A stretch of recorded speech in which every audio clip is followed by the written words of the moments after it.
35절 누가 우리를 그리스도의 사랑에서 끊으리요 환난이나 공고나 박해나 기근이나 적신이나 위험이나 칼이랴. 39절 높음이나 깊음이나 다른 어떤 피조물이라도 우리를 우리 주 그리스도 예수 안에 있는 하나님의 사랑에서 끊을 수 없으리라. 네, 오늘 이 시간 우리 로마서 8장의 말씀을 함께 나눌 수 있기를 원합니다. 우리는 어제 로마서 7장을 묵상하면서 이 우리 안에 이 두 가지의 이 모습들이 있다고 했습니다. 하나는 이 하나님의 법을 소망하는 마음이 있지만 이 우리의 육신이 이제 세상 가운데 있기 때문에 죄의 법을 섬기는 그런 모습 가운데 있다라고 이야기를 했죠. 그래서 사도 바울은 우리의 모습들을 보면서 나는 곤고한 사람이다 라고 그렇게 이야기를 했었습니다. 그런데 이제 8장이 오면은 우리에게 소망이 있음을 알려줍니다. 그래서 8장을 이렇게 시작하게 됩니다. 8장 1절을 보면은요, 그러므로 이제 그리스도 예수 안에 있는 자에게는 결코 정죄함이 없나니. 우리 몸으로서 짓는 죄들이 있을 수 있지만 우리가 예수님 안에 있다고 한다면 그 예수님으로 인하여서 우리에게 정죄함이 없다라고 이야기를 합니다. 왜냐하면 그리스도 예수 안에 있는 생명의 성령의 법이 이 죄와 사망의 법에서 우리를 해방하였기 때문이라고 그렇게 이야기를 하는 것이죠. 그러면서 우리가 어제도 말씀을 드렸지만 우리가 육신에 있어서 어떤 죄를 짓는다 할지라도 우리가 그것을 포기하지 말아야 될 것이 무엇이냐면 우리 마음에 소망하고 있는 하나님 나라에 대한 것입니다. 그래서 하나님의 법을 따르고자 하는 그 마음을 포기하지 않아야 하는데 이 8장에 있는 내용을 보면 4절부터 보면은요, 육신을 따르지 않고 그 영을 따라 행하는 우리에게 율법의 요구가 이루어지게 하려 하심이라. 그래서 5절 보면은 육신을 따르는 자는 육신의 일을, 영을 따르는 자는 영의 일을 생각한다라고 이야기하는 것이죠. 그래서 우리의 마음이 어디에 가 있느냐에 따라서 우리의 생각이 달라진다라는 겁니다.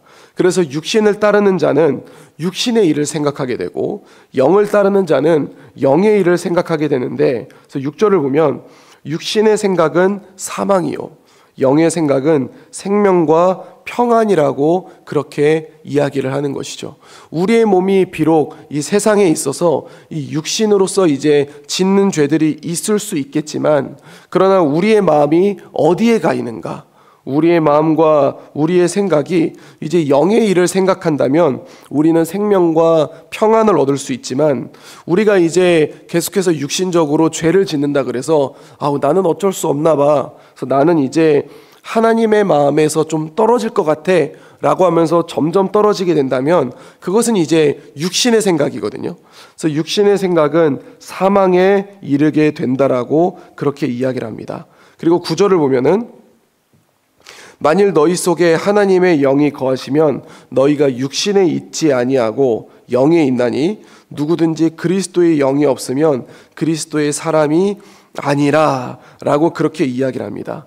이 예수 그리스도를 믿는 자들에게 하나님이 보내주신 이 성령 하나님이 있습니다. 그래서 그 성령 하나님의 지배를 받지 않으면, 성령 하나님의 인도하심을 받지 않으면 그러면 그는 이제 하나님의 영이 거하지 않을 수밖에 없다라는 것이죠. 그래서 우리 안에 하나님의 영이 거하시면 너희가 육신에 있지 아니하고 영에 있다. 그래서 누구든지 그리스도의 영이 없으면 그리스도의 사람이 될 수 없다라는 것을, 그래서 우리에게 믿음의 중요성을 이야기해주고 있습니다. 그래서 사실 우리가 우리의 죄값을 해결한 사람들이 아닙니다. 그래서 성경은 12절을 보면 우리가 빚진 자라고 얘기합니다. 그래서 로마서는 1장에서도 우리를 향하여 빚진 자라고 얘기하고 본문에서도 빚진 자라고 얘기하고 뒤에 가서 15장에서도 우리는 빚진 자라고 이야기를 하면서 우리는 육신대로 살 것이 아니라고 그렇게 이야기를 합니다. 그래서 15절을 보면 우리는 다시 무서워하는 종의 영을 받지 않고 양자의 영을 받았으므로 우리가 하나님을 향하여 아빠 아버지라고 부르게 된다라고 그렇게 이야기를 하는 것이죠. 단순히 그냥 하나님을 아버지로 부를 수 있는 것이 아니라 우리는 하나님의 상속자고 그리스도와 함께한 상속자니 우리가 그의 영광을 받기 위해 고난도 함께 받아야 한다라고 이야기를 합니다. 사랑하는 성도 여러분, 그래서 우리의 인생은 고난일 수밖에 없습니다. 그래서 우리 인생은 주님의 나라를 소망하며 주님의 법을 사랑하면서 그대로 나아간다라면은 우리에게는 고난이 있을 수밖에 없습니다. 그래서 우리는 가끔 생각합니다. 우리가 하나님 믿으면, 하나님의 자녀면 좀 편해야 되지 않겠느냐, 좀 뭔가 잘 나가야 되지 않겠느냐라고 이야기를 하지만 아닙니다. 우리가 오히려 말씀대로 살려고 하면 살수록, 우리가 주님 안에서 거하려면 거할수록 이 세상은 우리에게 고난을 준다라는 것을 우리가 잊지 말아야 한다는 것이죠.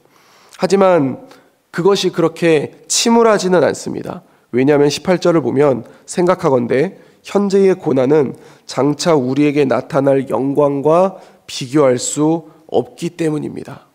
이 주님이 우리에게 부어주실 그 영광과 지금의 고난은 비교할 수가 없다라는 것이죠.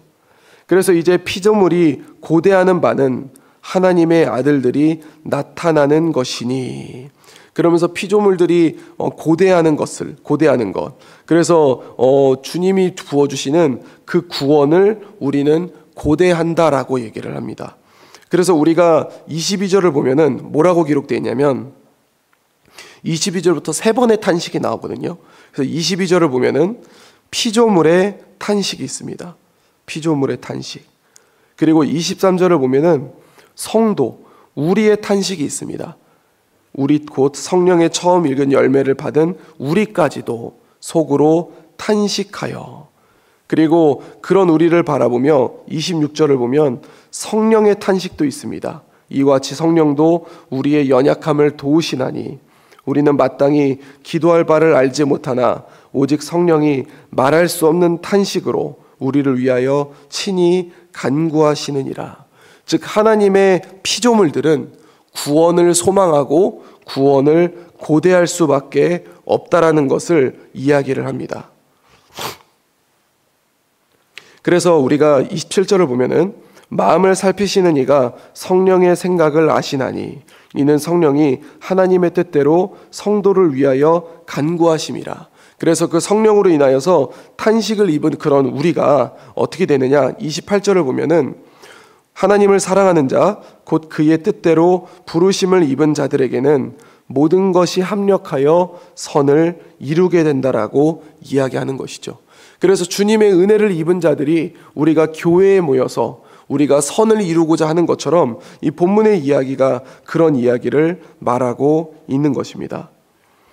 그러면서 31절에 이렇게 얘기합니다. 그런즉 이 일에 대하여 우리가 무슨 말하리요? 만일 하나님이 우리를 위하시면 누가 우리를 대적하리요?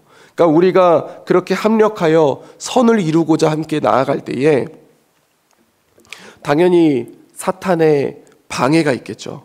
그 방해가 있겠지만 하나님이 우리를 위하시면 감히 사탄이 우리를 대적할 수가 없다라는 것을 이야기합니다. 하지만 그래도 사탄은 우리를 그리스도의 사랑에서 끊으려고 합니다. 그래서 35절을 보면 누가 우리를 그리스도의 사랑에서 끊으리요?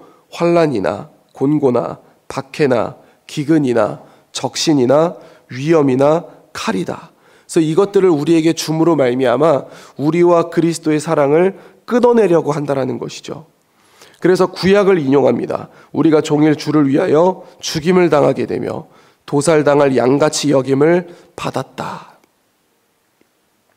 그러나 이 모든 일에 우리를 사랑하시는 이로 말미암아 우리가 넉넉히 이긴다라고 그렇게 얘기합니다. 그래서 로마서는 39절에 이렇게 마무리를 합니다.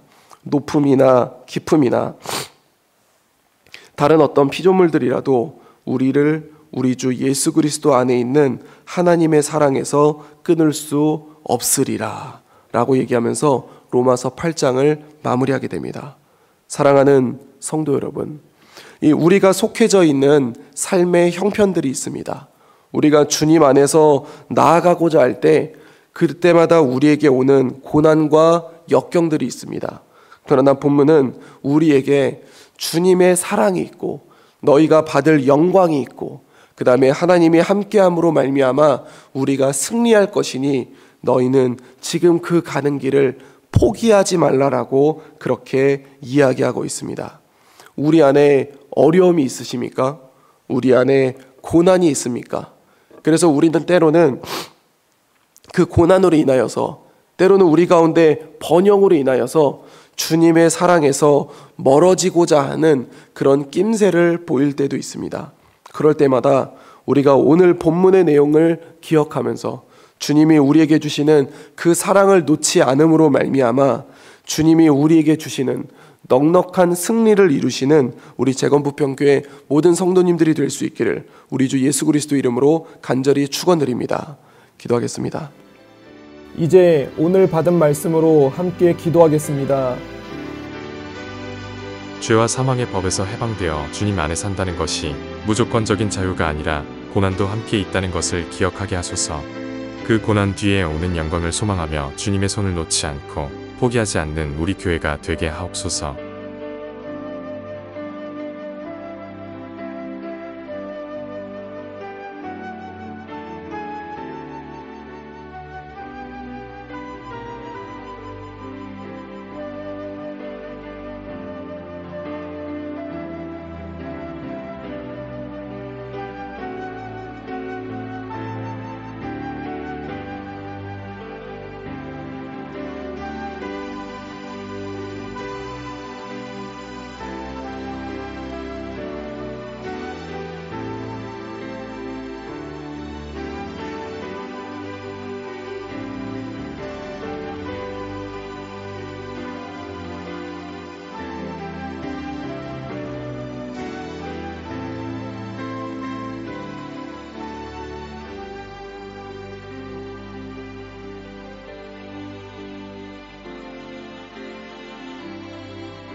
이제 개인의 기도 제목을 가지고 하나님 앞에 기도하시기 바랍니다.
수고하셨습니다. 오늘도 하나님의 인도하심 가운데 승리의 하루를 보내시는 우리 재건부평교회 모든 성도님들이 되시기를 주님의 이름으로 축복합니다.